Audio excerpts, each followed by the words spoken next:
এখন আমি তোমাদের সামনে একটি আমার লেখা কবিতা পাঠ করব। কবিতাটা বর্তমান প্রেক্ষাপটে লিখেছিলাম। কবিতাটির নাম পরিবর্তন। তবে আমরা কোনো রাজনীতি করি না, যেটা সত্য সেটা তুলে ধরার চেষ্টা করি। তাই কেউ আমার লেখা বা আমার কবিতা আবৃত্তি নিয়ে কোনো কিছু ভুল বুঝবে না। এটা লেখকদের নিজস্ব স্বাধীন মতামত আছে।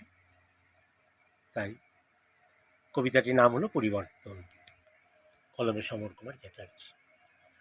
জনগণ রায় দিয়েছে পরিবর্তন, বুঝতে হবে মন, করতে হবে তাদের সম্মান, সৎ তারাই তোমাদের আপনজন।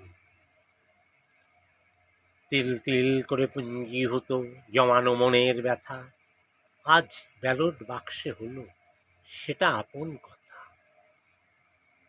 রাজনীতি কিন্তু সবাই করে না,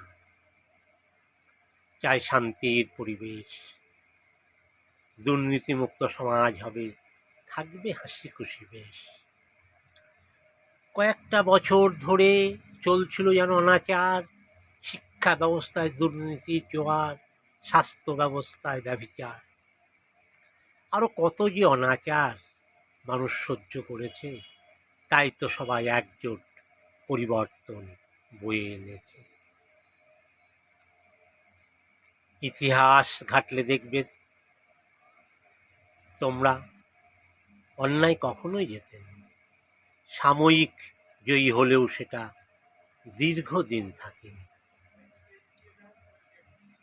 নতুন যারা আসবে সরকারে, তাদের কাছে আবেদন, জনগণের এই রায়ের সম্মান করুন, সব কিছুর পরিবর্তন।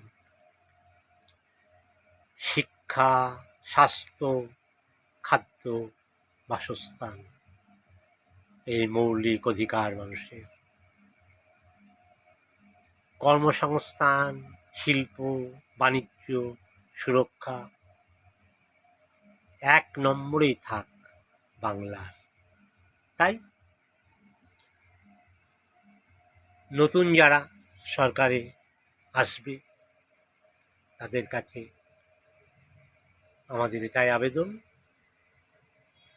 দুর্নীতিমুক্ত সমাজ হোক, শিল্প হোক, বাংলার উন্নতি হোক, বাংলার ঘরে ঘরে যে বেকার ছেলে মেয়েরা তারা কর্মসংস্থান পাক, সমস্ত কাজেই বাইরের রাজ্যে ছুটতে হয়, তার থেকে অবসান হোক।